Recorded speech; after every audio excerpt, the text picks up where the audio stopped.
All right, so I believe that is the cue for we are live. Yes, I am holding a old school, old-fashioned microphone up so people can hear my audio better. It also helps to put me in the right mindset, I think, for interviewing somebody. So that all being said, I want to take this time to first welcome everybody to our series. I hope everybody finds these to be very entertaining and informational. I know next month we have Kimberly Rafi lined up to do another interview, and then we're going to look to do these on a monthly basis going forward, and really in an attempt to try to take some conversations that we've had in private rooms that I thought were just really meaningful for me as a professional and try to share them with others in public. And the first person that came to mind as soon as we came up with this idea back in probably this time last year, we just maybe didn't execute it right away, was to speak to Jibreel. Now, Jibreel has been a client of ours since 2018.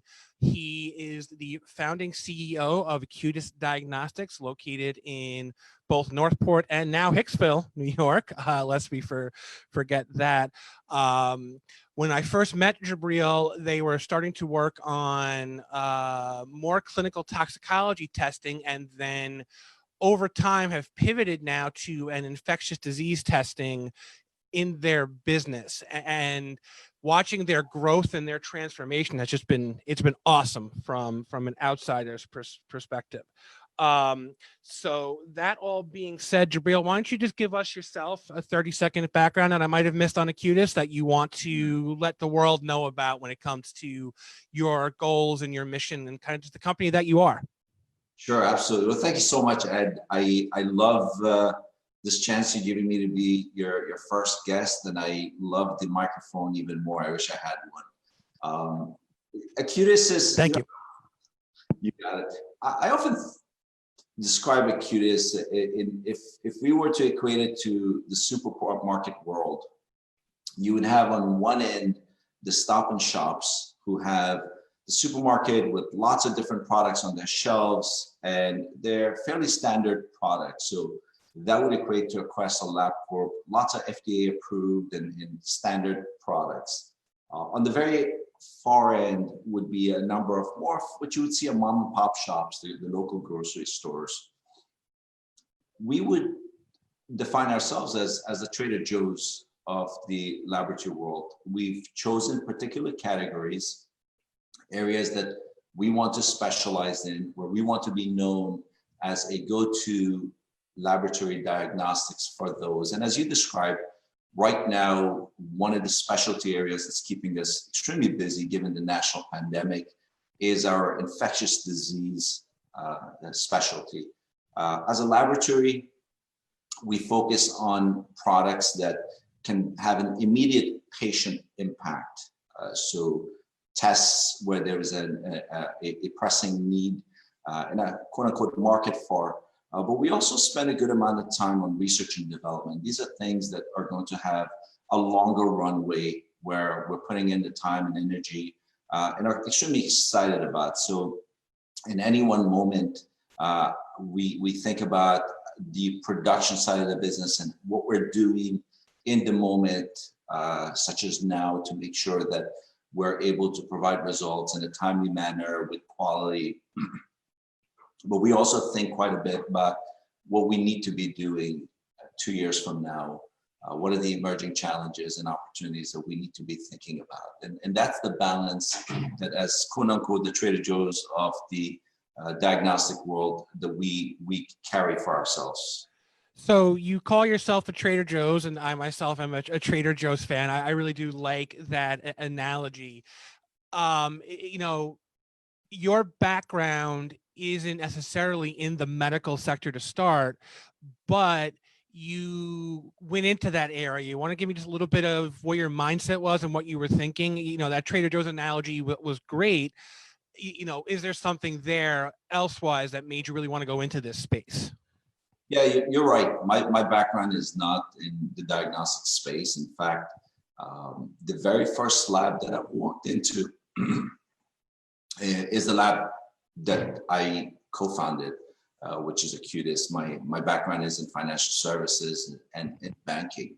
Although I claim that I'm genetically predisposed to healthcare with my 3 siblings who are physicians, many members of the family who are first generation doctors. So I had been around enough dinner time conversations where healthcare was a topic of discussion, and sometimes that helps because within a family environment you have kind of more blunt conversation and open conversation about the challenges and the opportunities to serve in healthcare. We came in, I personally got involved because I recognize that in many ways this is a very mature market. No one would consider the diagnostic world to be something that's an emerging area. Yep, fair, very fair. But within that mature market, we found 2 things. One is service, and the other one is new science. And what I mean by this is this. As a consumer, you and I just talked about the new iPhone you're getting. You think about the iPhone, there is just an incredible amount of thought put in the curvatures and the usability. We experienced this with the car dashboard on our drive to the office, where there's a lot that's constantly put into the user experience. And one of the beliefs that I've had from the beginning, and we've all had, and it's really become a part of how we define ourselves, is that the user experience had been lacking in many sectors of the diagnostic world. The truth is that there's some laboratories that happen to be in the basement of a hospital, and they get called by the ER every once in a while, but there isn't as much emphasis on things like, how can we make this report more usable? How can we have a multi-channel experience where folks can, in an easier way, order online? And how do we make sure that the service is fast? And then part of this, the private sector part outside the hospital confines, is you have the very large labs, the duopoly, if you will, that tends to have a more captive market. So as a result, and they're generalists, so as a result, they don't put as much emphasis on the usability features. So we looked at service as one. The second reason why I thought that even within this mature market, there is an opportunity is that laboratory sciences is one of the areas that is going to change medicine. Mm-hmm. The opportunity, Ed, that we will have in the future of better diagnostics, where we could be more predictive about things, where it's not after I have symptoms, where I would go into a physician's office and they would run the important diagnostics that comes with laboratory testing, but predictively, where I could figure out things that can improve my health, or things like early detection of cancer. The world is experiencing the emerging science of what we've known about, which is PCR testing. That in itself is a whole new way of detection of pathogens, right? So you're telling me that my aunt on Facebook isn't necessarily as much of an expert on PCR detection as maybe you are? Is that a fair statement? Nowadays, believe it or not, this has been an immense crash course in science for so many people, and I'm always amazed. I myself am not a scientist, but I'm amazed by the amount of knowledge that regular consumers of the laboratory business have gotten as a result of this, and there is now an awareness. Things like we talked about, infectious disease as a category is something that is being much better understood today. We, of course, made a decision to enter infectious disease 2 years ago because we saw an emerging threat. Certainly by no means did we ever imagine a pandemic, but we saw overuse of antibiotics. We saw the prevalence of infection that can grow in urban areas. We saw things that seemed to be enough of a reason for us to be in this field, and we saw the emerging science of PCR-based testing. But it's not something that was as well understood. So the need for new service and the emerging sciences were 2 reasons why we felt that even in a mature industry, there is an opportunity for a new player. And You bring up the science aspect of it and how we as a population now are all taking a crash course in these PCR tests.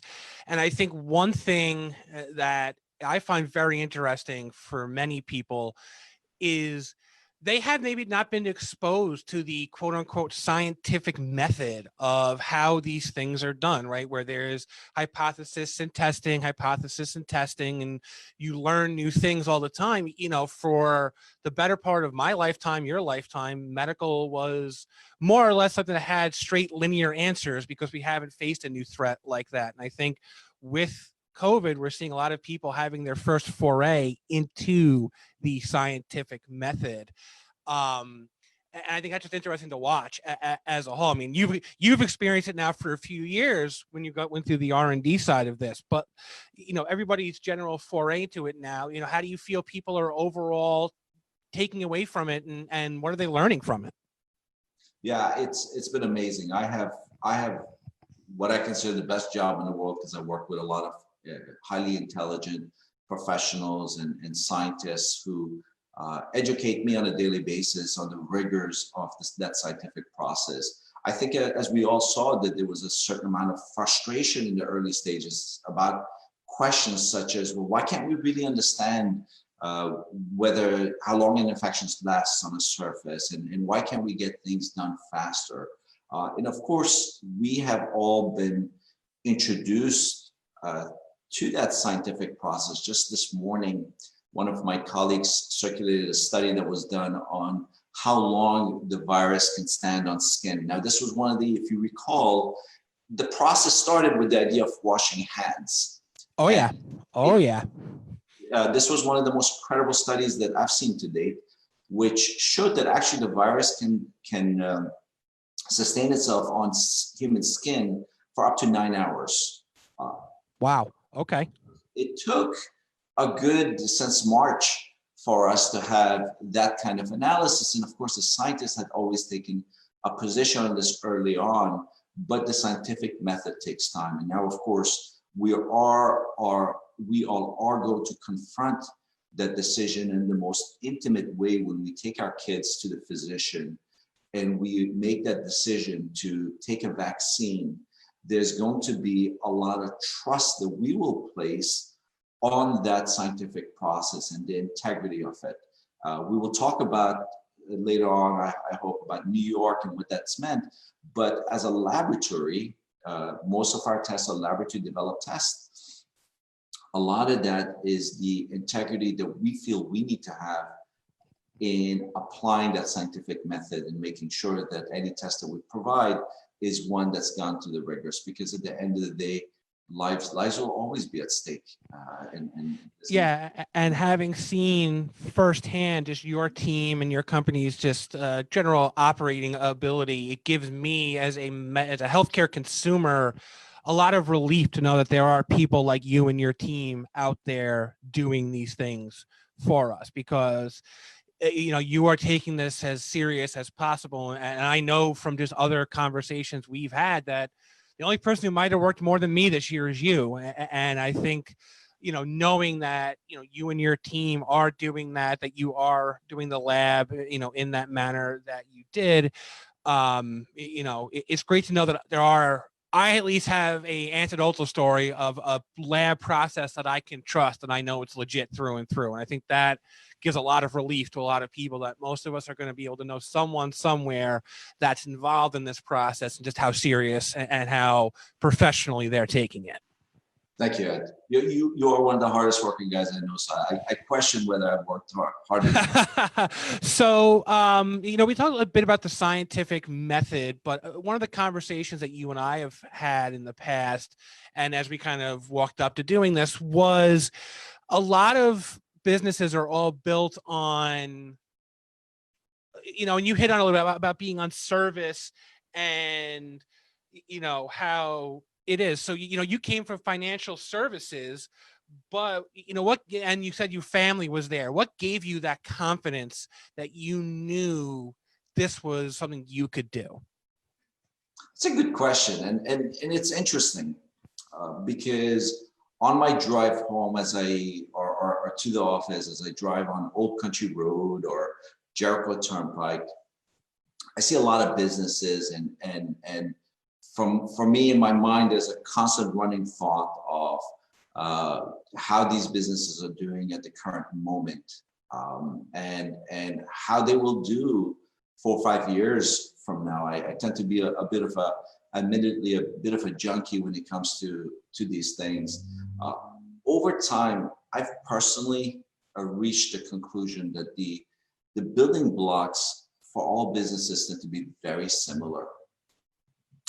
As a kid, I used to play Legos, and perhaps there's a Lego analogy here. But when you think about any business, you have a block that has to do with the customer. Yeah. And the principles that you apply and how you treat that customer. There's a block that has to do with a process. And there's, like anything, there's a number of stations and a number of steps.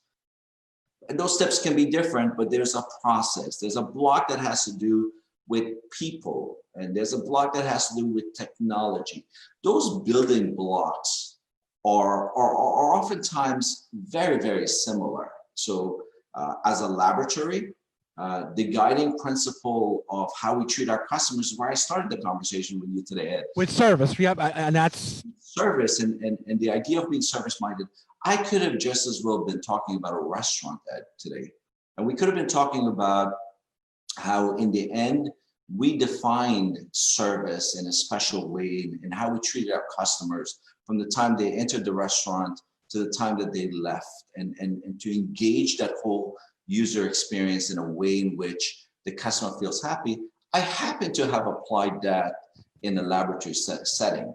Or if you think about process, there's steps, and as executives and as practitioners, our job is really to optimize those steps and bring in the right personnel who at each station are managing it. So in the end, if you think about it, whether again you take a high-end research-focused diagnostic laboratory, or we talk about a restaurant or any other business in between, the building blocks are the same. Now, of course, fundamental to it all, you have to have trust in people, and you have to have an awareness that you have that in the end, there's a limit to my own knowledge. These are not my subject matter expertise. So the right experts have to be at each station. But as long as you have that awareness and a willingness to put the right professionals, as an executive or founding entrepreneur, the building blocks of business are the same. That's important, in my opinion, because at this very moment, that there are probably businesses right here within a 5-mile radius of ours who are doing exceptionally well in one area, and they need to have that extra bit of confidence to expand into somewhere else where they see an opportunity.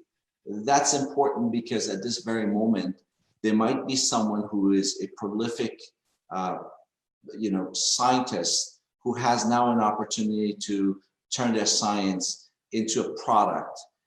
I believe that if more people believed and accepted the idea of refining those foundational blocks and putting them together, the way we as children learned to build Legos and understood the idea of building blocks, I think it would benefit a lot of folks and a lot of businesses. You take a final example, if I may, that Amazon's iCloud business, Amazon Services, is a very big part of their profitable business, right? They were never in that business, but it was this understanding that they knew the foundational components, which is technology and so on and so forth. I actually, so funny you mentioned that. I think I managed to set up my mom to listen to this. At least I hope she figured it out. I tried to make it foolproof. So if she's there, hi mom. If not, I'll have to give her the recording. But I'm sure hearing her talk about Legos with an executive with a little smile on her face, because I was a big Lego fan growing up. And I think you bring up just great points across the board about opportunity. And in the end, long term, we're all in the service business.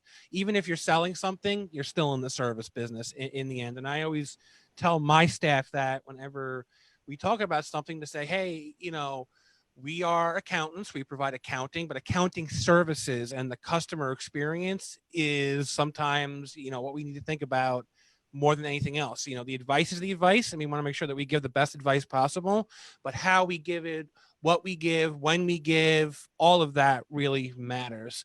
So, as I kind of mentioned, I think my mom is on here, and I grew up on Long Island, New York. I believe, you said you went to college in Manhattan.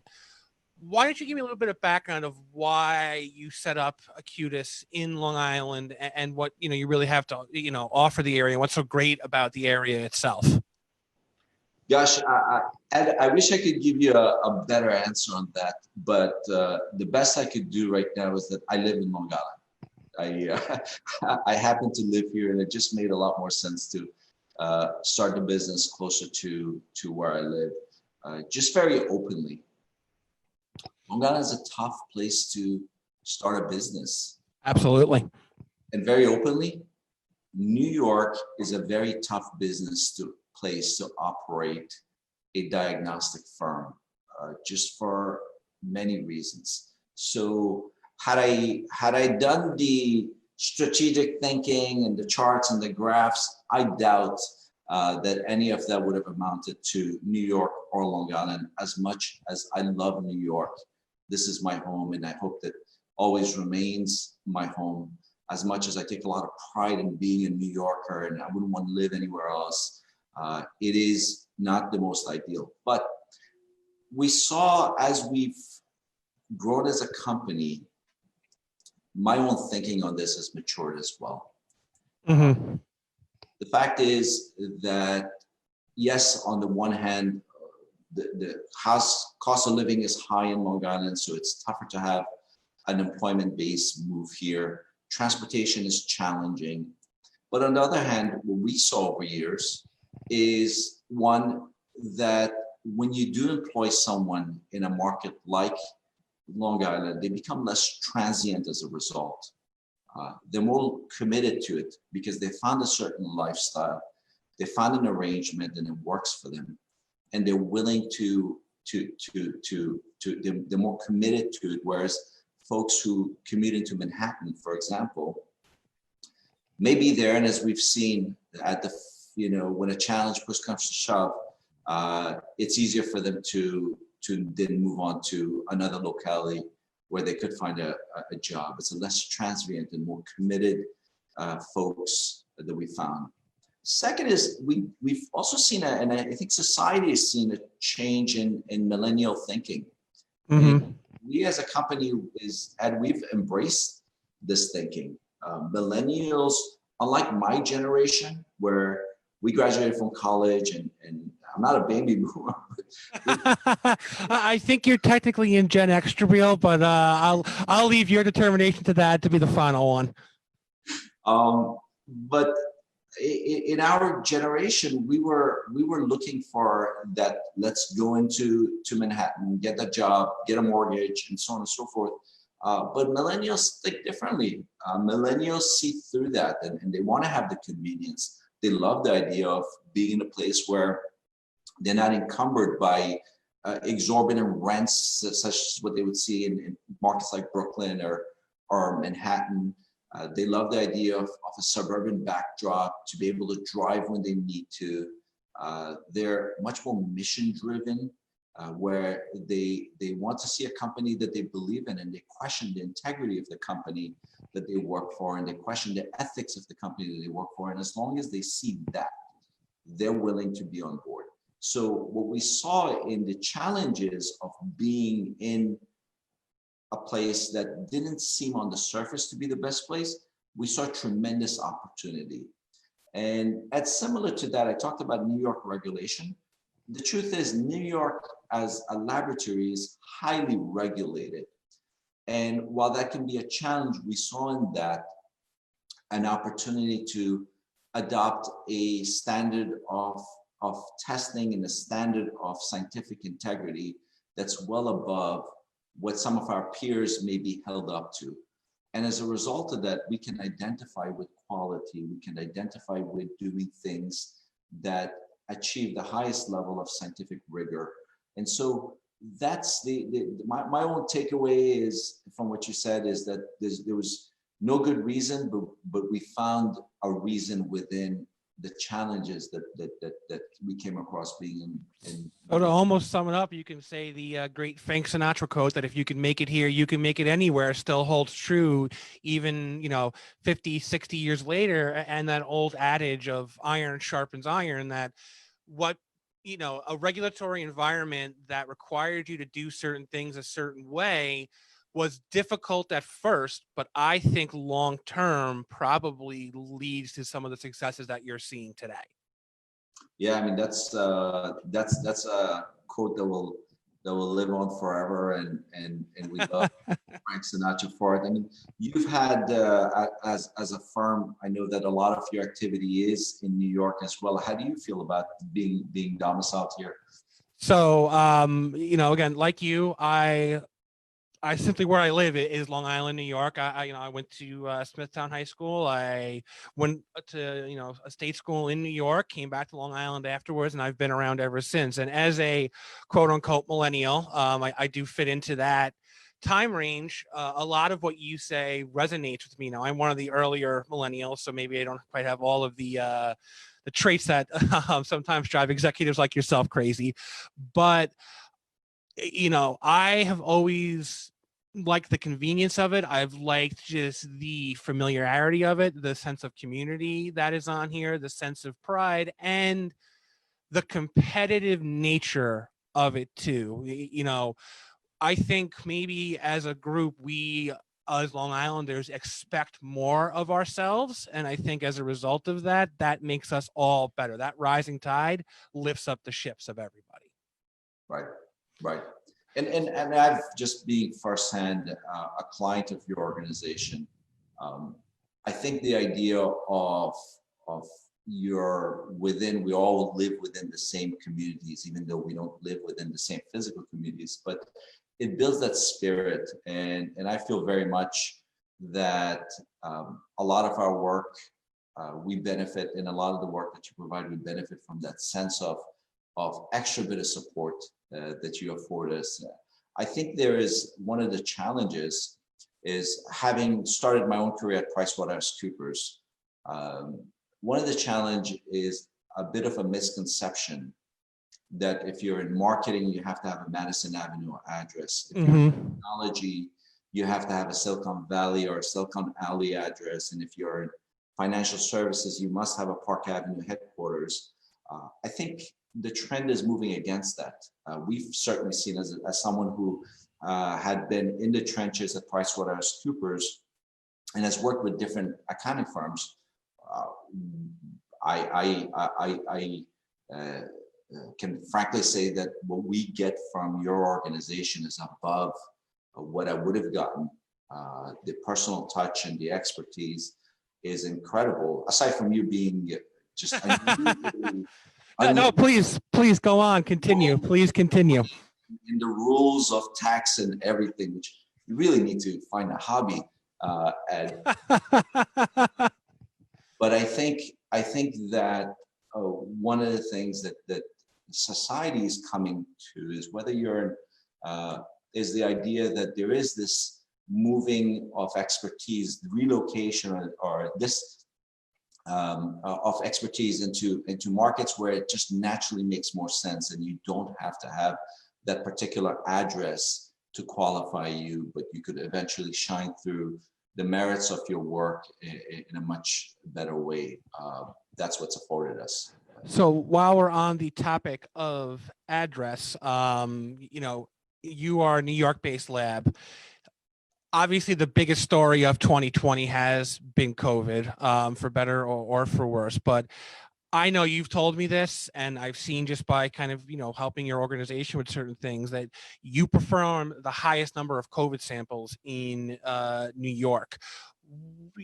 What has been that New York-centric lab and the lessons of COVID that you've had to go through now over what we thought was going to be 3 or 4 weeks? We'd be at home baking banana bread, and here we are now, 7, 8 months later, and we're not much different than we were back in March, maybe just a little more jaded. Yeah. Yeah. So we performed as an independent New York domiciled lab. We do perform the highest number of COVID tests. This experience, Ed, is been the most humbling experience that anyone can have. For me, it became real. I forget if it was the first or second weekend of April, where I happened to go to the cemetery because my father's grave was there, and I was overwhelmed by the sight of new graves, and you could always distinguish the new graves from the ones that have settled in.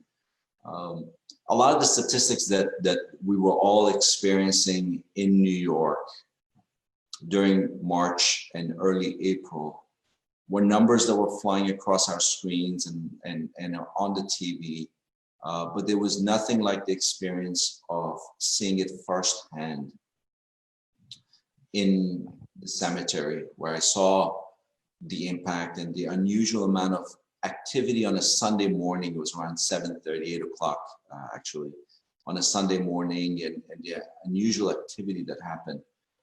The truth is, we are a national lab. We service clients throughout the country. We service clients in small cities and small towns and large towns. But our starting point with COVID testing had to do with New York, because New York was earliest hit and hardest hit. This was a really difficult situation. So for us, it wasn't really much of a choice. We had on March 19th is when we started the testing.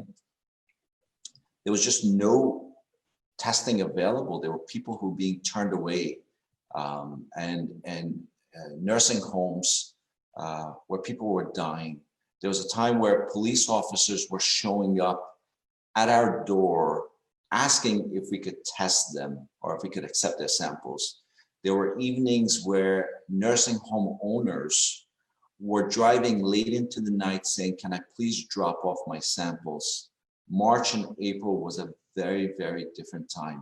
So every strategy and every tactical decision that we could have made was not based on folks sitting in a corporate conference room, was based on the immediacy and the necessity we felt in that moment. And so by way of that, there was really no decision for us to make. It was just what we had to do in that moment in time. That's a story that I'll never forget, and forever I will have the deepest respect for the science professionals that work here, because during those times they delivered, and they delivered at a time where there were shortages and delays. They delivered without any delays, without issues, and I'm convinced that as a result of what happened, we saved lives. Now, naturally, things have evolved since then. We went through a period where from around probably May or June till recently, where we all saw the benefit of the stability that was created as a result of the programs that have been in place in those earliest days. So as an example, testing of staff within nursing home facilities is one of the, and I give a lot of credit to New York governor and for New York taking one of the leads in that, but it's followed in pretty much all states, where we identified the most vulnerable and we proactively tested them. And as we're here this morning, my fear is that the numbers are starting to look a little closer to what we saw in May. And I certainly hope we don't get into what we saw in April. And I certainly don't hope that we regress. I happen to believe that we won't get there. But for us, we're back in that same mode where we know what we have to do. We're here for it. But to answer your direct question, it hasn't really been much of a choice. We just had to do. This was our moment, and we had to do what we had to do.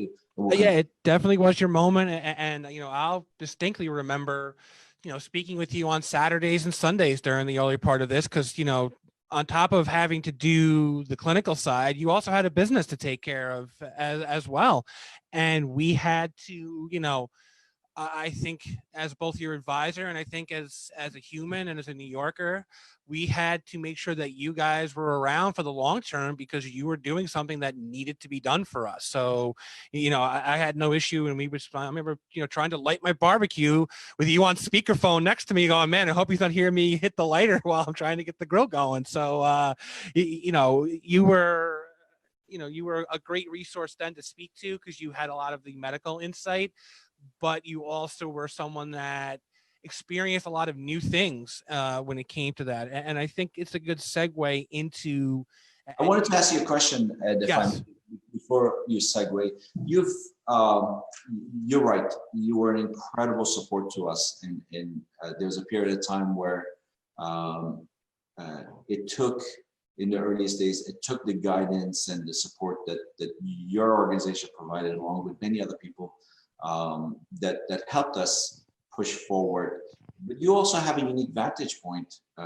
You've been speaking to a lot of businesses. Tell us about what your observations were during the past 6 months, and what has separated the businesses that have done better than others, other than the natural disadvantages of some businesses who just cannot work around the restrictions.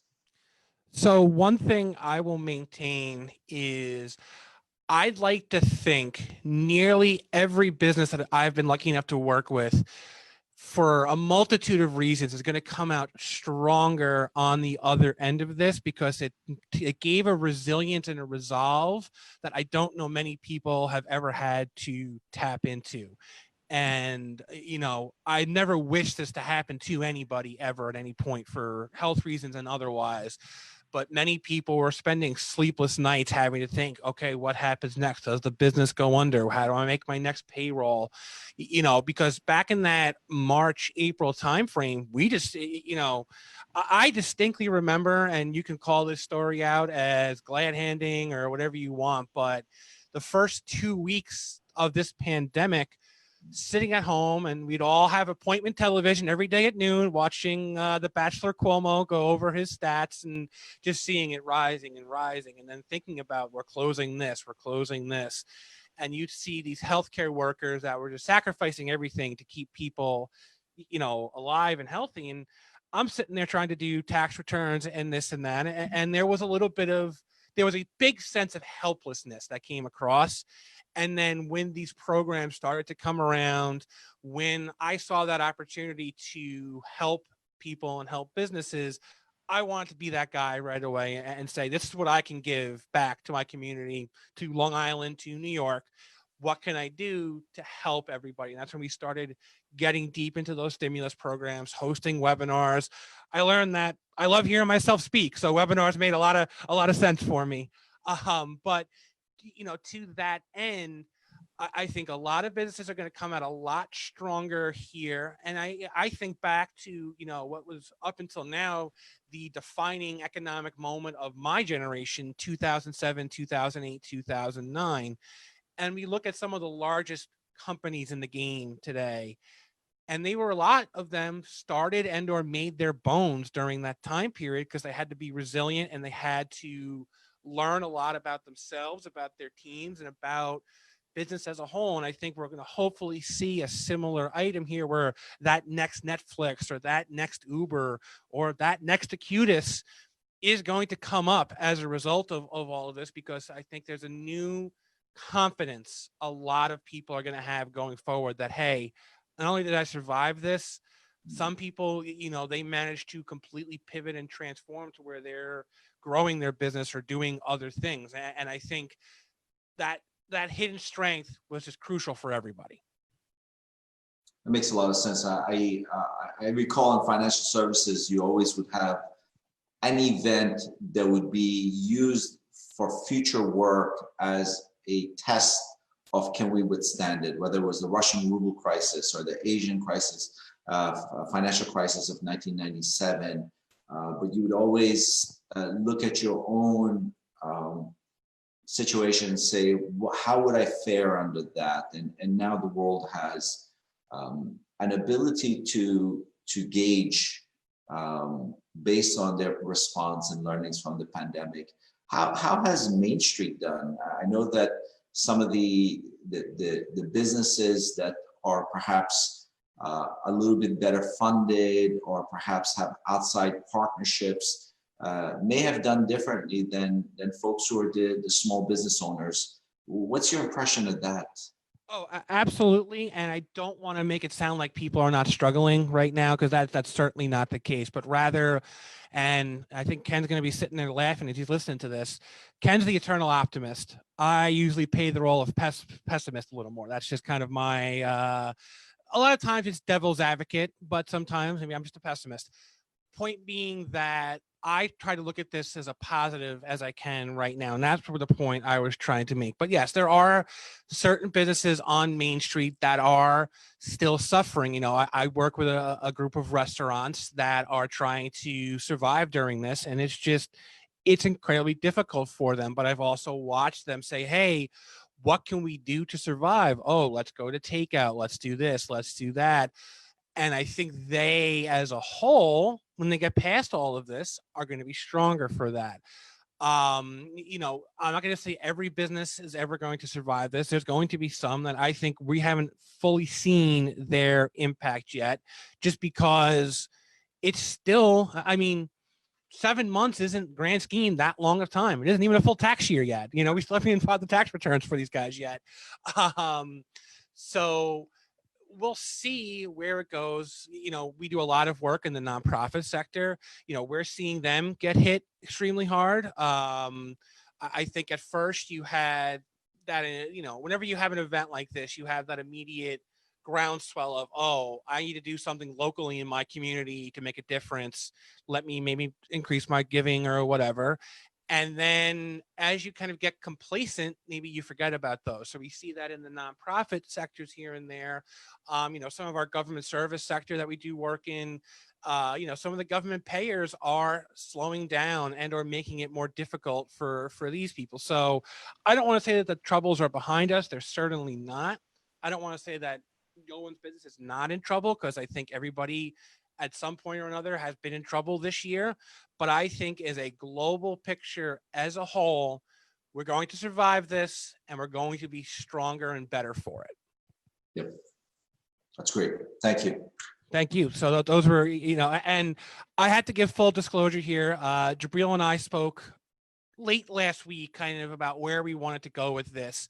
And I laid out about 10 or 11 questions, figuring, you know, just to give an outline. And Jibreel came back with a 2-page, just absolutely crazy, you know, suggestions that are just like, wow, this is why I wanted to interview Jibreel, because of his exuberance and his, you know, what he gave me here. So I think that kind of speaks volumes to whom he is. And one of the things that we talk about, you know, we have highlighted here, is talking about your team and your workforce. Now, obviously, you know, I am a consultant for you. You are a client of mine, but I also look at us as a team. And I like having you on my team because you're someone who I can bounce ideas off of. And you and I have had conversations that go into just, to call it left field, I think isn't even calling it left field fair enough.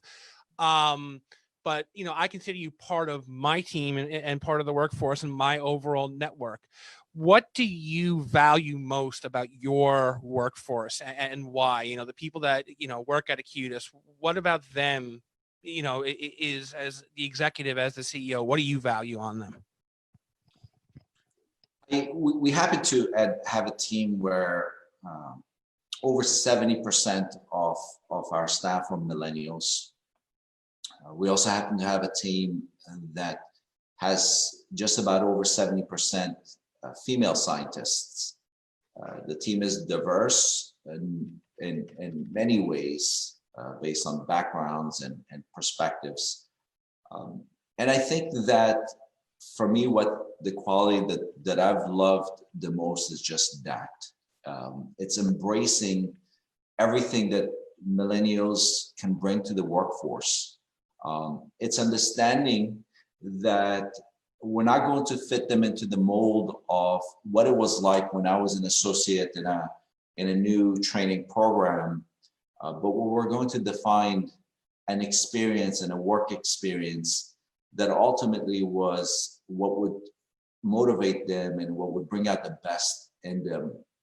I think a lot of folks can walk into that experience with the mistaken outlook of saying, you know, here's what worked for us and you're going to follow the same steps, and throw that out. It doesn't work. I believe that the gender diversity, one is, I'm humbled to have, and it was never by design, but to have the kind of organization where we opened our door to talent, and it just so happened that the best folks that came in, and from our chief scientist, who down to many others have been highly presented as female scientists, and in a world where STEM and other programs have shown us that there is underrepresentation of women in the science world. So I'm amazed by that. But the way we benefit, aside from having the best talent, is that when you have the diversity, it ingrains itself in so many other things you do. It opens people's thinking so that when you're in a conference room and you're in a group setting and you're having a discussion, they know that there is an openness to new ideas, that there's no basic template that they have to fit into. That the biggest challenge that they should set for themselves is the challenge of ideas and hard work and professionals and how they conduct themselves in the workplace, but not an artificial challenge that's been laid on them.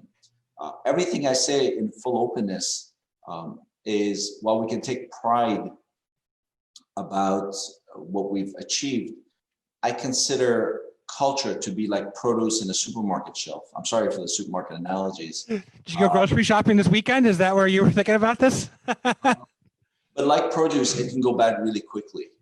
It has to be continuously nurtured. There is no organization that can ever make the statement that say that we've achieved something and here's a formula, and as long as we keep tapping into that formula, it will work. Culture is produce. It can go bad. It has to be maintained. It's not something that can exclusively be done top down.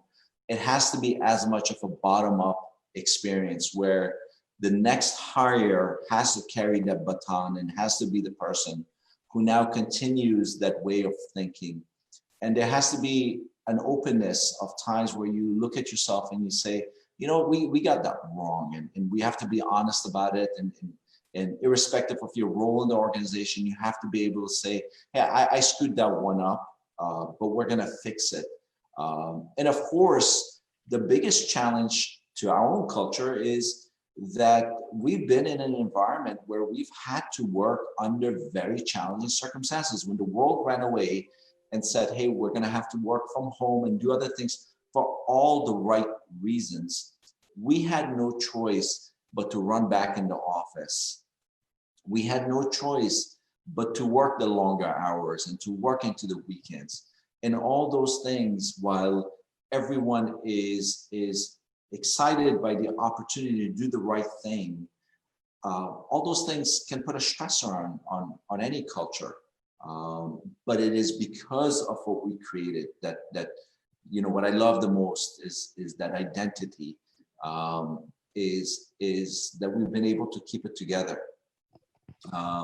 Yeah, and you know, you haven't had to face one of the more interesting pressures, I think, that many executives are facing now, and that's work from home, right? Where your team is, you know, largely had to work still in office because many of your services, you know, especially in the lab setting, I don't think you want them taking those pieces of equipment home. So learning that is, you know, or sorry, having to deal with that is one item. But I think there's still now other pressures that you're seeing otherwise because you can't work from home, where you have teams that are unable to do that. Yet they're not having the childcare support that they're used to, or the education support that they're used to, or other areas that are there. And I think those are putting pressures on a lot of people.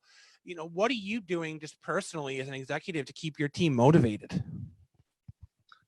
The first thing that I try to do is to make sure that everyone understands as best as they can that every patient sample or every sample they receive ties into a patient who then ties to an individual. That could be a mom, that could be a grandparent, that could be someone's child. And it's important for us, especially being in the diagnostic world.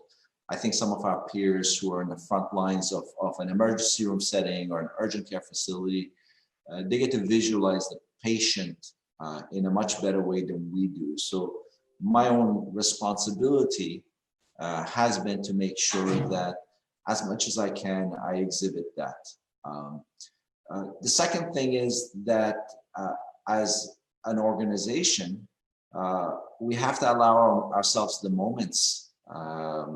When we're able to give ourselves some flexibility, we should take it. So, for example, as much as the majority of our staff are in the office, our customer success team has been remote. Our technology team has been predominantly remote. For the first 3 months of the pandemic, our finance team was remote. So where we can, we have tried to accommodate folks to allow them that flexibility. But you know, it's tough. Oh yeah, it's incredibly tough. But I was just thinking about that. You know, that the biggest pressure that I think a lot of employers are facing now has to do with the current work from home environment, how to integrate that environment going forward for a lot of people, because I find the reaction to work from home pretty split for nearly everybody. About half the people I speak to love it, and the other half of people that we speak to are just like, no, I don't. I myself didn't like working from home. I found that it eliminated that line between work and home, and I like having the separate spaces, and I found myself more productive in the office itself. But I think going forward, learning how to integrate that work from home experience is going to be an interesting trend going forward. You know, you think about real estate, how it's going to, you know, and the ripple effect of that trend is also going to be fascinating, because you know, you look at downtown Manhattan, it's just a great microcosm of it. Downtown Manhattan is built like a, you know, it's built to handle all of those employees. So you have the restaurants, you have the shops, you have this, you have that. Without that physical presence, you know, that entire ecosystem may see a shockwave as a result of that. And I'm just curious how that's going to play. It's a fascinating area, and I'm sure a lot of people, the world is paying attention to it. My one advice and observation is to not draw hard lines. Mhm. And there is not going to be a work from home only or work from the office. That we draw from these experiences, or never travel, or only Zoom. We draw from this experience as a much more blended future post-pandemic. There are a lot of meetings that will wastefully require travel, that I talk to banking friends that say, listen, I wasted at least 40% of 20 years of my life getting on planes that I didn't need to. I think that there's going to be an acceptance of remote meeting, but there are other times where we really do need to have that human element, where we need to have that eye-to-eye contact and an ability, if not shake hands, but to do a little bit of an elbow. And similarly for corporations, there are times where you need to have that face-to-face, and other times where you don't. I think that while a lot is yet to be seen, we're going to realize that we're going to be able to, as a society, learn from this, pick and choose where it's made sense. There's also one experience that we had is customer success, which we call our customer service team, was something that I was personally very uneasy about, because I wasn't sure what those conversations were and how it was going to happen. What it did for us is it forced us to put better tools so that we can understand the metrics. Now, every single call has an option where a client who calls in can rate that customer service agent. One of the questions we asked is, would you hire the agent that just serviced you? And we gauge that. We have software that can look at the conversation and without in an anonymous way, but in an aggregate way, can report to us what percentage of conversations appear to be positive conversations versus negative conversations. And this is something that is based on an entirely systemic approach to doing it so that we are able to gauge. Net promoter score is a more valuable thing in these situations. So I think overall, a blended approach, better mechanisms for enabling work from home when it's necessary is ultimately going to get us to the right place. I very much agree with you. And I think that's a great just takeaway from all of this. And again, Jibreel, we're approaching the 11 o'clock hour. So much as I would love to stay and talk with you all day, I appreciate the time that you've given me on this. I just want to give any other closing thoughts that you want to just kind of share, anything that maybe we didn't get to touch on that you were hoping that we would, or anything else like that. Yeah. The one other point, particularly because you and I are speaking and in full openness, you are our CPA firm, is one of the lessons, the most essential lessons that I've learned is always building trust and to build supportive relationships with all the different vendors and parties that we have the privilege of working with. It becomes something that makes our own work more enjoyable, but ultimately it gets all of us in a better place. So while I can always look at the relationship, Ed, that you and I have enjoyed as, hey, when it comes to tax season, I'm going to go into Ed's office and he's going to tell me a bunch of things that's probably going to make me a little upset. A little. But in the end, I view it as advisory. I view it as trust. I view the relationship building and the trust that we build with each other as to be essential to a good, healthy relationship. And so if I walk away, it's where we started, and the fact that you were gracious enough to invite me to speak, and I think the reason for that is that we built trust with each other, and that's how I think every relationship should be looked at to build trust. Absolutely. So, Jibreel, thank you again so much. Thank you for your enthusiasm and your just guidance throughout this process. And for getting the butterflies out of getting the first one out the way. I look forward to seeing, where Acutis goes next. From our other conversations that, I love to seeing what you guys do and where you go next.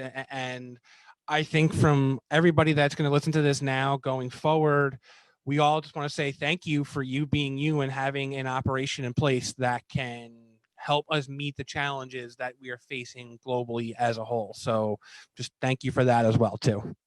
Thank you very much. And I thank you and the rest of the team at Cerini. Okay, great. Thank you very much. This is going to conclude our first one of these, but certainly not our last. This was very enjoyable for me, and hopefully for Jibreel as well. And we will be posting this on all of our socials and whatnot and sharing this on YouTube later. So thank you very much. Thank you.